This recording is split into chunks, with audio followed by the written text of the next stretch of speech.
اعوذ باللہ من الشیطان الرجیم بسم اللہ الرحمن الرحیم یا ایھا الذین آمنوا لا تکونوا کالذین آذوا موسیٰ وبرأہ اللہ مما قالوا، اہل ایمان ان لوگوں کے مانند نہ ہو جاؤ کہ جنہوں نے موسیٰ کو اذیت دی تھی۔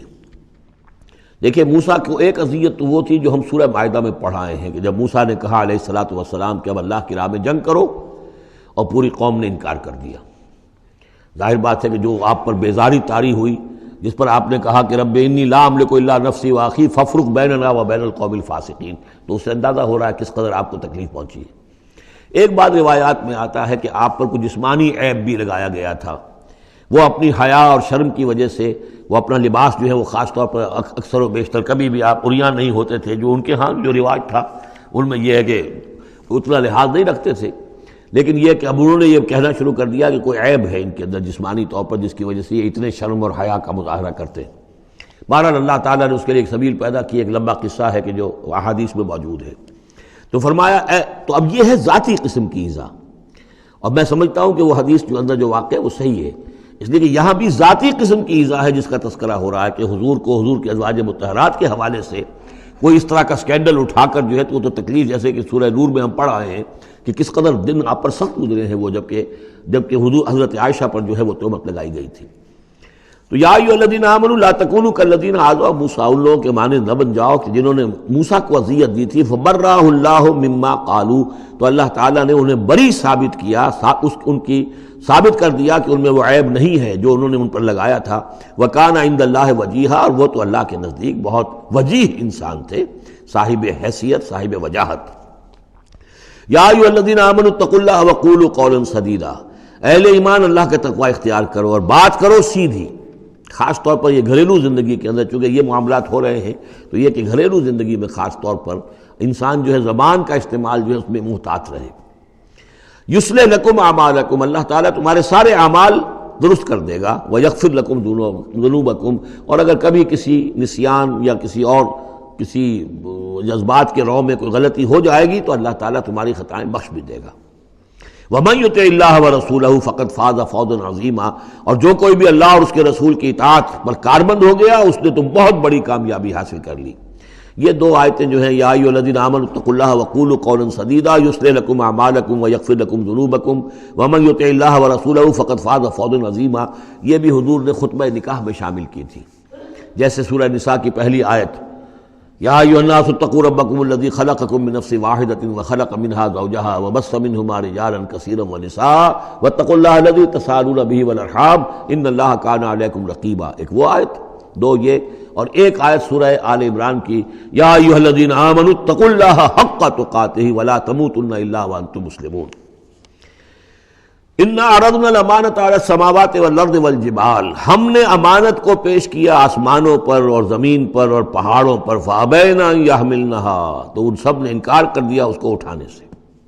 واشفقن منها، اور اس سے ڈر گئے، وحملها الانسان، انسان نے اسے اٹھا لیا، انہ کان ظلوما جہولا، یقیناً وہ نادان بھی تھا اور ظالم بھی تھا، یعنی اپنے آپ پر ظلم کیا اتنی بڑی امانت سنبھال کر۔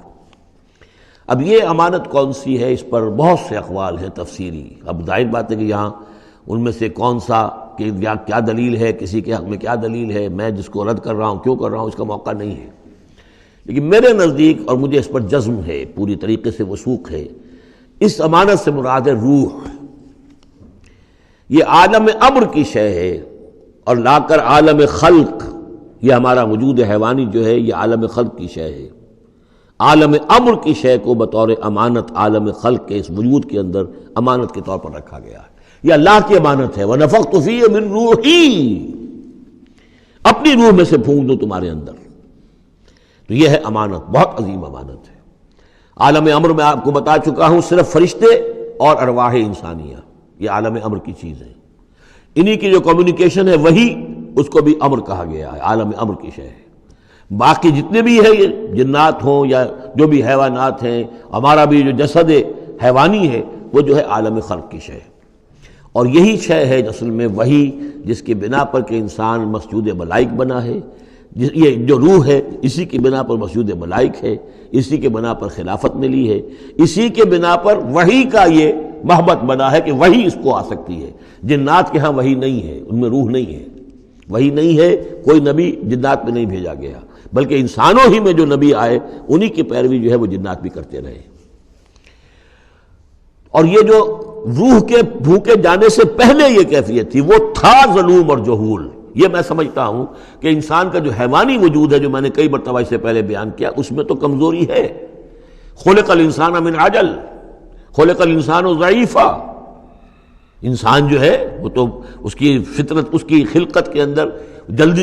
عجلت پسندی بھی ہے، انسان کمزور پیدا کیا گیا ہے، یہاں ظلوم اور جہول کہا جا رہا ہے۔ اگر تو صرف حیوان انسان ہوتا اور اس میں روح خدا بندی نہ پھونکی گئی ہوتی تو ظلوم اور جہول تھا، لیکن روح خدا بندی پھونکے جانے کے بعد اب صورت وہ نہیں ہے، اسی لیے فرمایا گیا والتین والزیتون وطور سینین وہذا البلد الامین لقد خلقنا الانسان فی احسن تقویم ثم رددناہ اسفل سافلین۔ ہم نے پیدا کیا انسان کو تو سب سے پہلے پیدا کیا تھا ارواح کی شکل میں، وہ احسن تقویم، بلند ترین رتبے کی شے، لیکن پھر اسے لوٹا دیا ہے نچلوں میں سب سے نیچے، یعنی جنات سے بھی نیچے چلا گیا انسان۔ کیوں چلا گیا؟ کہ اس کا یہ جسد حیوانی جو ہے ان سے کمتر ہے، اس میں یہ ڈال دی گئی روح۔ تو یہ ہے وہ امانت میرے نزدیک، واللہ اعلم۔ لِيُعَذِّبَ اللَّهُ الْمُنَافِقِينَ وَالْمُنَافِقَاتِ، اس امانت ہی کا اب یہ ظہور ہوگا۔ اس کا نتیجہ کیا نکلے گا؟ جو اس امانت کا حق ادا کرے گا اس کے لیے اللہ تعالیٰ کے لیے روح و ریحان و جنت نعیم۔ جو اس امانت میں خیانت کرے گا، اس کا حق ادا نہیں کرے گا، وہ حیوانی بن کر رہ جائے گا، حیوانی خواہشات اور حیوانی ہی داعیات ہی کا تابع فرمان بن کر رہ جائے گا۔ اس نے گویا کہ خیانت کی اس امانت میں۔ اس کے لیے لِيُعَذِّبَ اللَّهُ الْمُنَافِقِينَ وَالْمُنَافِقَاتِ وَالْمُشْرِكِينَ وَالْمُشْرِكَاتِ، تاکہ نتیجہ یہ نکلے کہ اللہ عذاب دے منافق مردوں کو، منافق عورتوں کو، اور مشرک مردوں کو اور مشرک عورتوں کو۔ وَيَتُوبَ اللَّهُ عَلَى الْمُؤْمِنِينَ وَالْمُؤْمِنَاتِ، اور اللہ تعالیٰ عنایت فرمائے اور معاف کرے اور توبہ قبول کرے اور توبہ کی توفیق دے اہل ایمان مردوں کو بھی، اہل ایمان عورتوں کو بھی۔ وَكَانَ اللَّهُ غَفُورًا رَحِيمًا، یقیناً اللہ تعالیٰ غفور اور رحیم ہے۔ یہ جو چوتھا گروپ تھا مکی اور مدنی صورتوں کا وہ یہاں ختم ہوا۔ 8 مکیات اور 1 مدنی صورت۔